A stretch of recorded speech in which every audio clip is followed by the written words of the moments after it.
나도 모르게 내가 잘난 척 하고 싶을 때는 어떤 때일까요? 실제로 내가 스스로 만족할 정도로 모든 걸 잘하고 있을 때는 잘난 척 하고 싶은 마음이 안 생깁니다. 근데 실제로 내가 자존감이 좀 부족하고 내가 요즘 많이 내가 원하는 삶을 살지 못하고 있을 때 우리는 좀 잘난 척 하고 싶고 이런 마음도 생기는 것 같아요. 예, 그런 마음도 우리가 돌아보고요. 또 어떻게 나이 들어야 하나 고민하는 나에게 또 주는 답과 또 꼰대로 늙지 않으려면 어떻게 해야 하나 우리 같이 한번 볼 겁니다. 그리고 계속 강조했지만 나를 치유할 수 있는 힘은 내 안에 있죠. 힘과 자신감도 늘 내 안에 있습니다. 그 내용들 함께 오늘 다루어 볼게요. 자, 우리 250쪽으로 쭉쭉 넘어가면요. 오늘의 보석 같은 내용들을 제가 잘 써놓았는데요.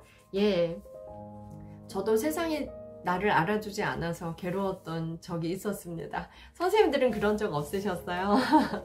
예, 뭐 이런 마음이 저는 뭐 10대, 20대 때 잠깐 있었던 것 같아요. 그땐 세상이 날 알아줄 수도 없는데 왜 그렇게 세상이 날 알아주면 좋겠다는 생각이 들던지, 지금은 세상이 날 알아줬으면 좋겠다보다 그냥 좀 마음 편하게 갈등 없이 그리고 그다지 유명해지는 건 뭐 좋은 거 아닌 것 같아요. 제가 상담을 해봐도 유명해지면 유명해진 만큼의 대가를 반드시 치르게 되는 유명세라는 게 있더라고요. 그래서 조금 더 행복하게 살 수 있으면 좋겠다 라는 생각이 훨씬 더 많이 듭니다. 그래서 세상이 알아주지 않아서 괴로워하는 사람들을 우리가 상담해 줄 수는 있겠죠. 예. 자, 그래서 저는 이렇게 얘기합니다.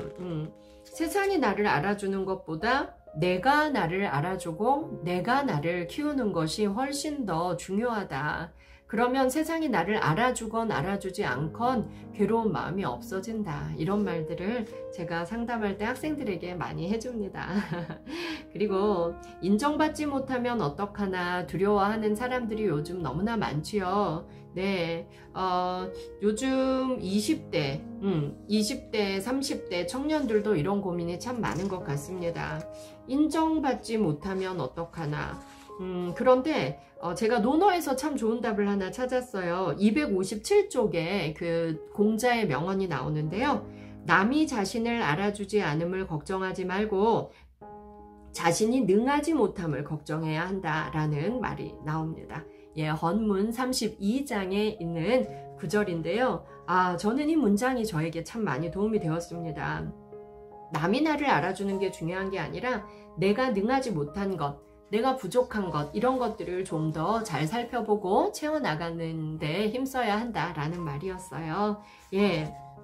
자, 그럼 우리 어떻게 나이 들어야 하나? 그래서 내가 나를 키우는 방법 중에 이거 참 중요한 내용이죠. 그래서 저는 동양 철학 공부도 오래 했습니다. 왜 그랬냐면 논어와 명심보감, 그리고 대학 중용, 그리고 이제 조선의 왕들이 읽었다는 대학 연희, 그리고 리더십의 왕으로 불리는 태종과 세종이 쓴 태종실록, 세종실록을 제가 공부하는 모임에 들어가서 수년 동안 강독을 했는데요. 그때 제가 깨달은 점들이 참 많았습니다. 그래서 이 책에 논어 구절이 자주 등장하죠. 네, 그 이유입니다. 제가 깨달은 교훈들을 여러분들과 나누고 싶었습니다. 261쪽의 내용들이 참 중요한 내용들이 많아서 우리 또 읽으면서 함께 해볼까요? 많은 사람들이 나이 들수록 고집센 노인으로 변합니다. 나이의 향기를 풍길 수 있는 인생을 살아보지 못한 사람들이 마지막으로 탐하는 것이 나이의 권력인 것 같아요. 꼰대로 태어나서 늙어가는 사람은 없어요. 누구나 나이 들수록 자기 생각이 완고해지고 내 생각의 옳음을 증명하려다 보니 자기도 모르게 나이 어린 사람들에게 훈장질을 하게 되는 것 아닐까요? 하지만 젊은 시절부터 타인을 배려하고 열린 생각을 하는 훈련을 해온 어른들은 청년 때보다 더 멋진 모습으로 노년을 맞는 것 같아요. 책을 많이 읽는 어른들과 대화를 하는 시간은 풍요롭고 흥미로운 시간입니다. 제가 그 일간지에 박상미의 공감 스토리텔링이라는 코너를 3년 동안 연재했는데요. 제가 존경하는 어른들을 만나서 그 인생 전체를 인터뷰하는 일이었습니다. 굉장히 힘들었어요. 작가라면 그분이 쓴 책을 수십 권 다 읽고 나가야 했고, 영화 감독을 만날 때는 또 그분의 영화를 다 보아야 했지요. 하지만 제게는 참 주옥 같은 시간이었습니다. 지혜로운 어른들의 말씀을 듣고 제가 제 삶에 적용하는 건 굉장히 큰 도움이 되더라고요. 자, 이 코너를 연재하면서 한 분야의 대가들을 만나 대화를 나누었어요. 진정한 어른을 만나기 힘든 시대에 어른을 찾아가서 끊임없이 묻고 지혜를 구하고 싶었어요. 평생 한 우물을 파고 그 분야의 대가가 되고 많은 사람들의 존경을 받는 어른들의 공통점을 발견하게 되었습니다. 그분들의 공통점은 청년들보다 더 참신한 생각을 하고 늘 새로운 도전을 한다는 것입니다. 80대여도 끊임없이 도전하고 끊임없이 노력하더라고요. 자, 자기 말을 많이 하기보다는 젊은 사람들의 말을 존중해주며 귀 기울여 듣고 말은 짧고 간결하되 받아 적고 싶은 아주 주옥 같은 얘기만 하셨습니다. 짧은 말 속에는 농익은 삶의 지혜가 담겨 있어서 오랜 시간 대화를 나눌수록 삶의 에너지를 충전하는 기쁨을 느낄 수 있었습니다. 저렇게 나이 들 수만 있다면 늙는 게 두렵지 않겠다라는 생각이 들었어요. 그분들은 누구보다 겸손하고 유쾌하고 온화한 표정을 지니고 계셨는데 그 에너지의 원천은 독서와 토론이었습니다. 선생님들 요즘 독서할 시간이 너무 없으시죠? 그래도 이번에 마음 한 원 누구니 읽으면서 도움을 좀 받으실 수 있다면 참 좋은 독서가 될 것 같습니다. 읽고 밑줄 긋고 또 지금 강의도 듣고 또 작가의 얘기도 듣고 또 내 생각도 써보고 또 이 책을 읽은 동료 교사분들이 계시다면 함께 대화를 해봐도 참 많은 도움이 되겠죠. 나이가 든다고 누구나 어른이 되는 것은 아니라는 걸 깨달은 후부터 내가 만난 멋진 어른들, 자주 만나고 싶은 어른들에 대한 글을 쓰고 싶었고 그런 책들을 많이 찾아서 읽었어요. 야마다 레이지의 어른의 의무도 멋지게 나이 드는 법을 배울 수 있는 책입니다. 이 책은 제가 읽고 밑줄 그은 것들이 꽤 있었는데요. 우리 함께 나누어 볼까요? 저자는 10여 년간 성공한 인생이라 인정받는 유명인 200여 명을 만난 후 마음으로 존경할 만한 어른들의 공통점을 찾아서 책을 썼어요. 저자는 일본 사회에서도 나이 든 사람들이 존경받지 못하게 된 지는 오래라고 말합니다. 윗사람을 존경하는 것처럼 행동하는 젊은이들도 내심 노인을 귀찮은 존재로 치부하며 상대해주지 않는 게 현실이라고 해요. 어른들은 왜 존경받으려고만 하고 어른의 의무는 다하지 않느냐고 날카로운 질문을 던지기도 합니다. 저자는 멋지게 나이 드는 것은 우리 모두의 권리이자 의무라고 말합니다. 불평하는 어른, 잘난 척하는 어른, 항상 무엇인가 화가 나 있는 어른, 이 문제를 해결하는 열쇠로 어른들이 고쳐야 할 의무 3가지를 제시합니다. 뭘까요? 선생님들 지금 한번 말씀해 보세요. 어른이 꼭 지켜야 할 3가지 무엇일까요? 자, 말조심, 책 많이 읽기, 말보다 지갑 많이 열기, 이런 것들 말씀들 하시더라고요. 자, 이 책에서는 이렇게 말합니다. 첫째, 불평하지 않기. 둘째, 잘난 척하지 않기. 내가 말이야, 나 때는 이랬어. 이런 것들 있잖아요. 셋째, 언제나 기분 좋은 상태를 유지하기입니다. 다시 정리할게요. 첫째, 불평하지 않기. 둘째, 잘난 척하지 않기. 셋째, 언제나 기분 좋은 상태 유지하기. 쉬운 일 같지만 주변을 돌아보면 이런 어른을 찾아보기 힘들어요. 그러던 중 저자가 제시하는 어른의 의무를 완벽하게 실천하며 살고 있는 어른 한 분이 떠올랐습니다. 평론가 황현산 선생님. 우리 문단을 대표하는 학자이자 문인입니다. 그는 2013년 한 남성 잡지에서 뽑은 Man of the Year에 여진구, 엑소, 추신수, 조용필 등과 함께 선정되어서 화보 촬영을 하기도 했어요. 글 쓰는 70대 노인도 이렇게 강렬한 인기를 얻을 수 있다는 걸 말과 글 몸으로 보여준 최초의 노인으로 기억될 만합니다. 이분이 2년 전에 돌아가셨어요. 제가 이 인터뷰 하면서 어른들이 자꾸 돌아가시니까 너무 마음이 아프더라고요. 하지만 돌아가시기 전에 이분들의 주옥 같은 이야기를 들을 수 있었던 건 저에게 참으로 큰 행운이었습니다. 그런데 2014년 가을 그의 트위터에 일상의 변화가 감지되는 글들이 올라오기 시작했습니다. 불안했어요. 수소문 끝에 선생께서 담도암 수술을 받고 요양 중이라는 사실을 알았습니다. 그때 선생님을 찾아가서 뵐 수 있었는데요. 자, 이분은 누워있는 동안에도 끊임없이 책을 읽고 글을 쓰고 계시더라고요. 말은 참 많지 않은 분이었는데 정말 제가 깜짝 놀란 게 뭐였냐면 짧게 하는 말씀 한마디 한마디가 정말 주옥 같았어요. 그 이유는 속으로 수십 번 생각하고 말하기 때문이었습니다. 이분이 이런 얘기를 하십니다. 내가 올해 70인데 요즘 책을 잡으면 그 책의 저자는 거의 나보다 젊은이들입니다. 고전 작가라 하더라도 그가 나보다 젊었을 때 쓴 글이지요. 나보다 어린애들이 쓴 글이라고 생각하는 순간 모든 문제가 시작됩니다. 책을 많이 읽어야 합니다. 그런데 오래전에 손에서 책을 놓은 사람들이 많습니다. 그러면서 여전히 지식인 행세를 하지요. 이 말을 듣고 제가 참 많은 반성을 했습니다. 나는 책을 많이 읽고 있나? 내가 책을 많이 읽고 그것을 응축해서 내가 가르치는 학생들에게 잘 전달하고 있나? 이런 생각이 들더라고요. 제가 이분을 만나고 깨달은 게 있습니다. 자기 검열을 두려워하지 않는 용감한 자세를 가져야 한다. 책을 읽지 않는 사람들이 지식인 행세를 하니 고집이 세워지고 훈장질만 하려 드는구나. 이런 것들입니다. 그래서 잘 모르는 게 있으면 모른다는 점을 인정하고 파고들어 공부해야 하는데 대충 이해하고 자기 합리화에 능해져서 자기 검열을 외면하고 있다는 것도 깨닫게 되었습니다. 이러면 딱 이 사람이 돼요. 두 글자로 뭐죠? 꼰대. 꼰대가 되는 지름길입니다. 늘 공부하고 젊은 사람들과 소통하는 어른들은 새로운 일에 도전하고 꿈꾸기를 멈추지 않았습니다. 그래서 우리도 꼰대가 되지 않으려면 평소에 준비 좀 해야 될 것 같아요. 저도 올해 이제 40대 중반이 되었는데요. 제가 경찰대학교에서 심리학을 가르치고 있습니다. 항상 자기 검열을 많이 합니다. 학생들에게 도움이 될 만한 얘기를 할 때도 자기 검열 한번 해요. 이거 내가 너무 꼰대 같은 얘기를 하는 건 아닐까? 학생들에게 너무 훈장질 하는 건 아닐까? 이렇게 자기 검열을 자꾸 하게 됩니다. 그래서 우리가 꼰대로 늙고 싶지 않다면 어떻게 해야 할까요? 268쪽에 제가 또 좀 상세히 써 놓았는데요. 책은 읽기 싫은데 말 잘하고 글 잘 쓰는 어른으로 나이 들고 싶다 라는 사람들이 있었어요, 저한테.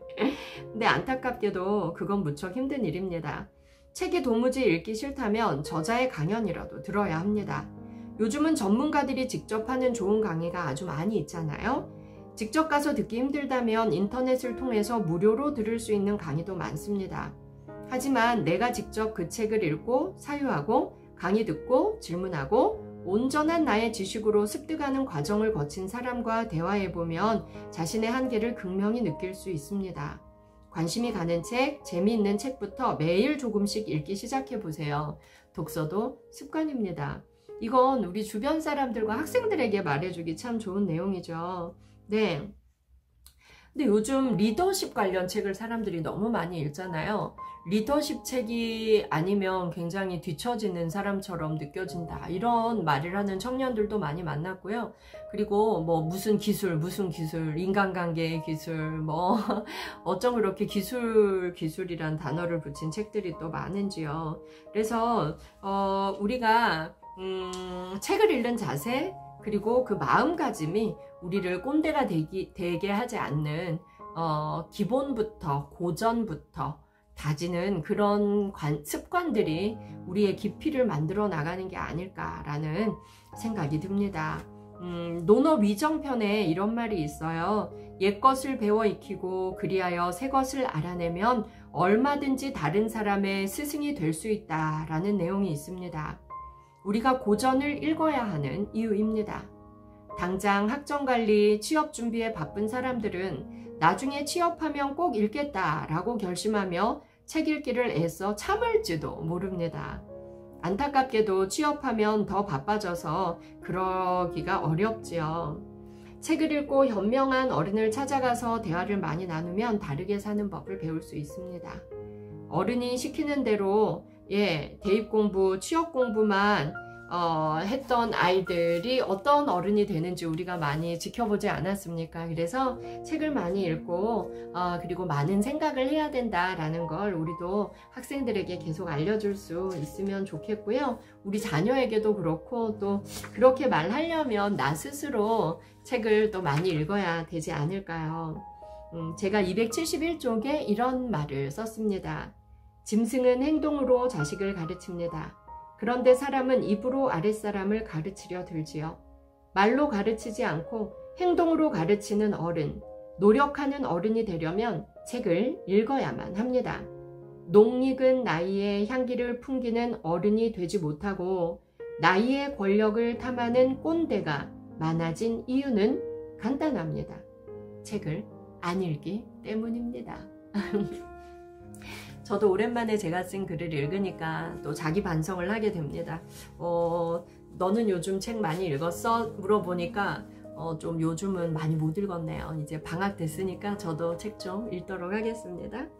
네, 제가 이제 어디로 넘어갈 거냐면요.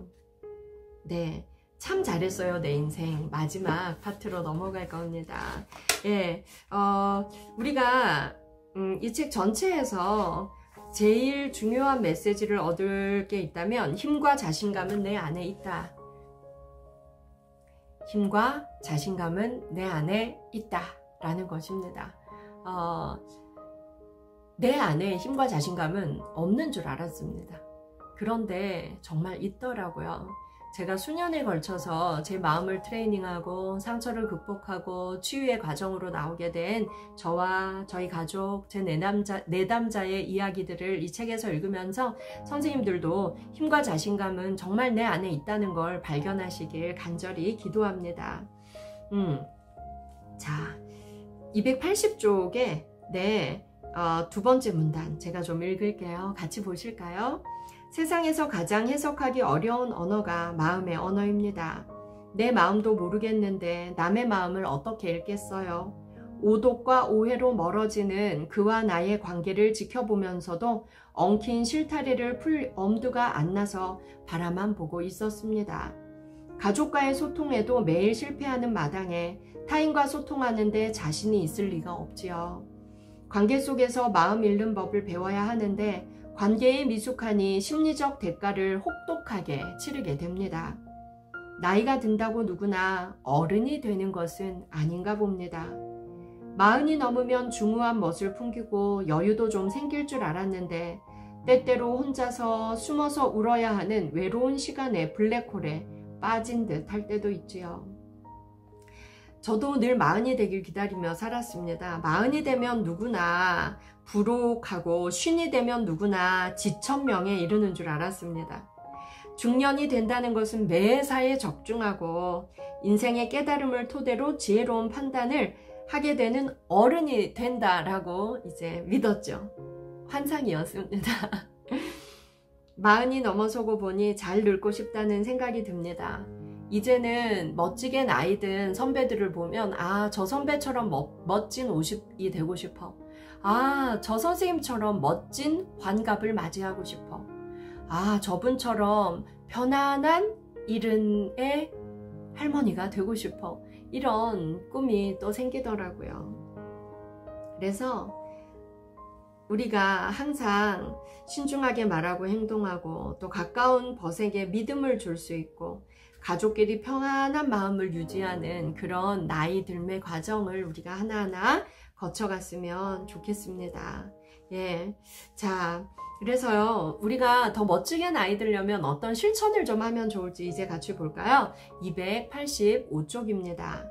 제가 제목을 이렇게 지었어요. 작은 목표를 자주 세우고 성취하는 기쁨을 맛보세요. 큰 목표를 세우니까 진짜 이루기가 어려웠어요. 저도 올해 10kg만 빼자 이렇게 목표를 잡으니까 평생 못하겠더라고요. 스트레스 때문에 더 많이 먹게 되었습니다. 그런데 일주일에 1kg만 줄여보자, 또는 500g만 줄여보자. 작은 목표를 자주 세우고 자주자주 성취하다 보면 큰 목표를 세우고 중도 포기하는 것보다 더 빠른 시간에 내가 원하는 것에 이룰 수 있는 내 자신을 발견하게 됩니다. 습관이 몸에 밴다라는 건 그 행동을 하지 않을 때 더욱 힘든 상황에 처한다라는 뜻입니다. 몸에 밴 안 좋은 습관을 버리고 내가 바라는 좋은 습관을 유지하는 기억세포를 만들려면 어떻게 해야 할까요? 살 빼자, 규칙적으로 운동하자, 정리정돈 잘하자. 성인이 된 후에 매년, 매달, 매주 마음먹지만 매번 저를 자괴감에 빠지게 하는 목표들입니다. 맨날 목표 세우고 실패하고 자책하기를 반복하면서도 포기할 수 없는 이 세 가지를 더 나이 들기 전에 습관으로 만들기 위해서 도전을 저는 좀 많이 하는 편인데요. 자, 뭐 이런 거였어요. 첫째, 막연하게 큰 목표를 세우지 않습니다. 목표가 크고 막연할수록 금방 지쳐버리죠. 실천 가능한 목표를 하루 목표량을 최소한으로 정하고 조금씩 성취해 나가는 것이 좋습니다. 작은 목표를 달성하면서 몸에 익히면 가속도가 붙어서 시간을 더 늘릴 수 있지요. 5kg 감량하기, 매일 1시간 운동하기, 매일 집 청소하기.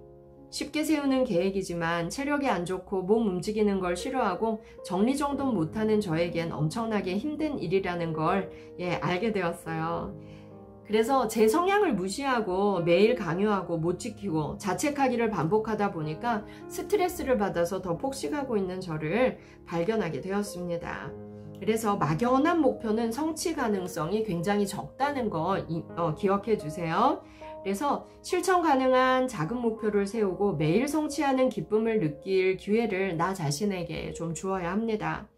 하루 10,000보 걷기가 아니라 2,000보 걷기 이렇게 시작하는 겁니다.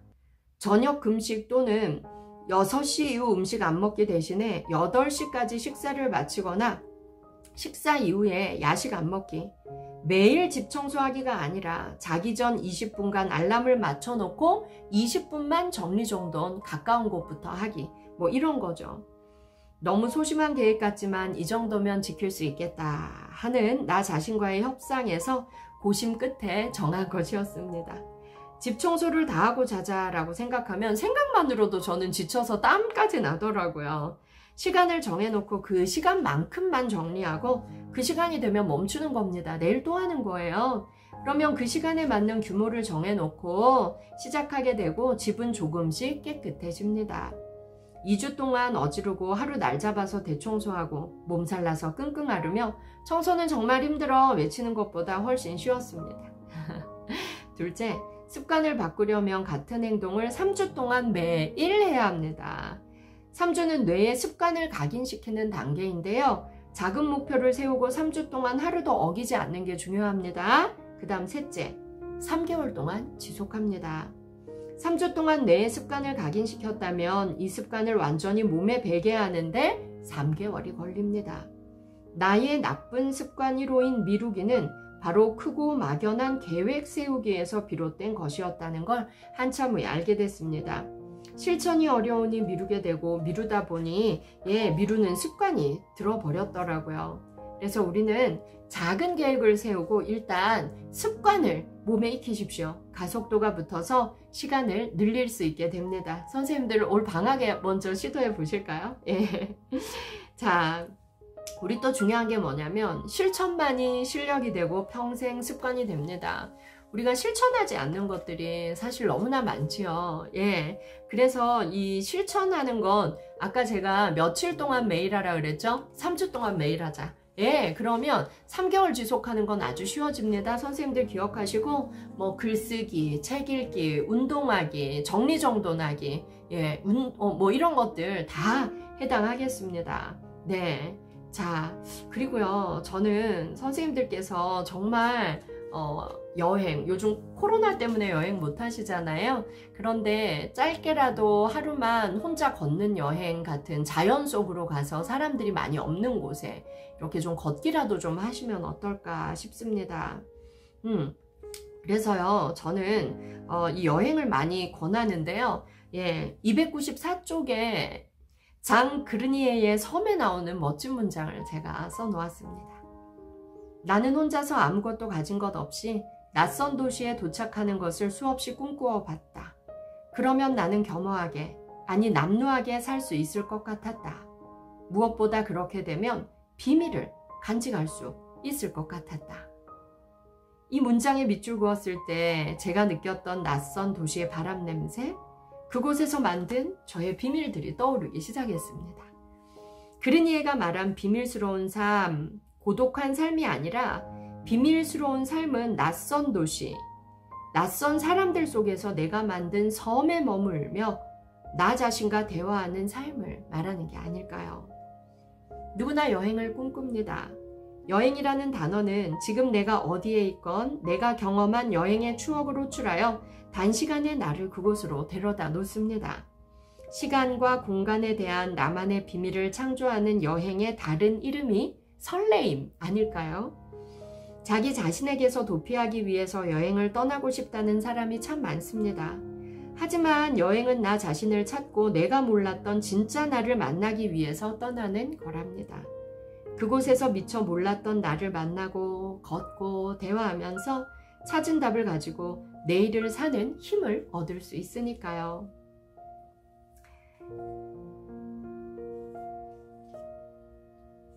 마지막은 논어에서 얻은 공자님이 주는 지혜로 우리가 지혜를 나누어 볼까 합니다.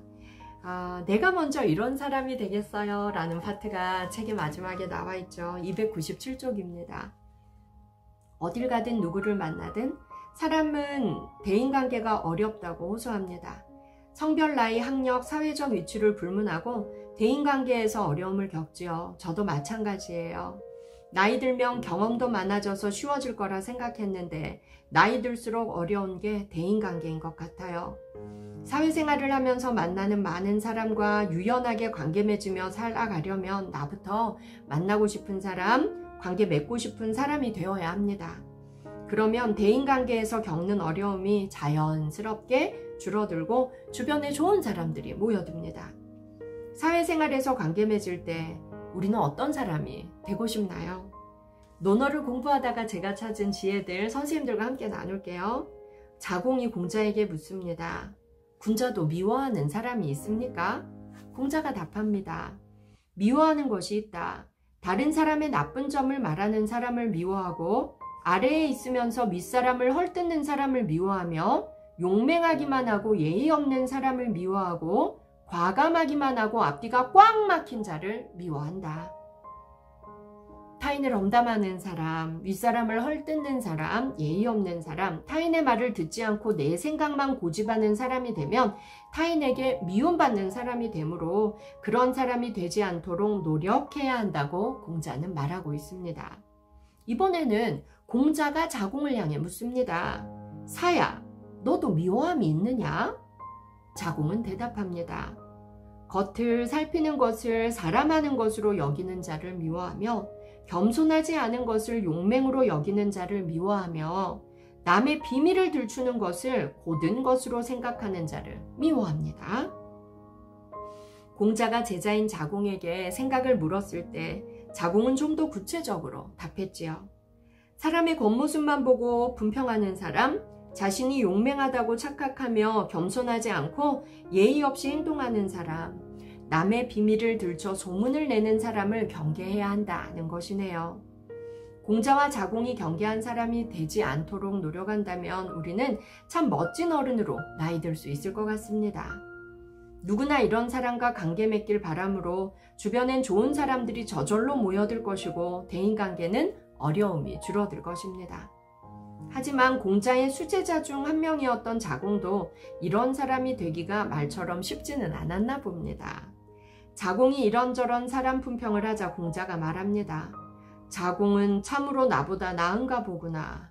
나는 그럴 시간이 없다라는 말을 합니다.